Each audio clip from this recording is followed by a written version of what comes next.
কি সফি, সকাল সকাল কোথায় যাও?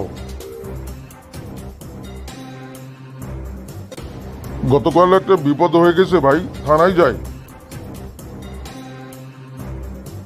কেন, গতকাল কি হয়েছিল? গতকাল অফিস থেকে ব্যাংকে যাচ্ছিলাম কিছু টাকা রাখতে। রাস্তা দিয়ে হেঁটে যাচ্ছিলাম, হঠাৎ এক অপরিচিত লোক এসে একটা কাগজ দেখিয়ে দিয়ে বলল, ভাই আমি লেখাপড়া জানি না, এই ঠিকানাটা একটু বলে দিন। ওই কাগজটা মুখের কাছে আনতেই কেমন জানি মাথা ঘুরে উঠল। এরপর ওই লোকের পিছে পিছে হাঁটতে লাগলাম। একসময় সে আমার হাতে থাকা ব্যাগ চাইলো, টাকার ব্যাগ চাইলো, দিয়ে দিলাম। এরপর বলল মোবাইল ঘড়িটা দিয়ে দিন, দিয়ে দিলাম। কিছু বুঝে উঠতে পারছিলাম না।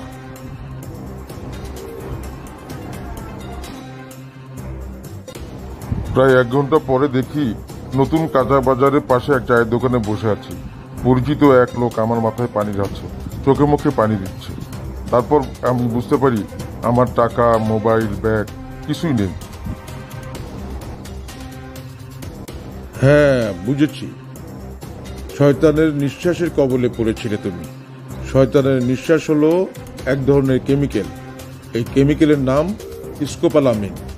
প্রতারক চক্র এই কেমিক্যালটি ব্যবহার করে প্রতারণা করে আসছে। এই কেমিক্যালটি প্রথমে তারা কাগজে জড়িয়ে নেয়, তারপরে এই কাগজটি পড়তে দেয় অপরিচিত লোককে, অথবা তারা এই কাগজটা নাকের কাছে নিয়ে আসে। নাকের কাছে নিয়ে এসে ফু দেয়। তখন অপরিচিত লোকের নাকে এই কেমিক্যালটি ঢুকে সে সম্মোহিত হয়ে পড়ে। এই শ্রেণীর প্রতারক অনেক সময় কথার ছলে বা কথা বলে চলে যাওয়ার সময় হ্যান্ডশেক করে। তাদের হাতে থাকে এই কেমিক্যালটি।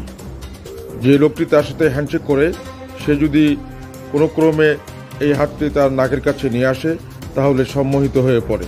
তখন ওই প্রতারক ব্যক্তিটি তার কাছ থেকে সর্বস্ব লুটিয়ে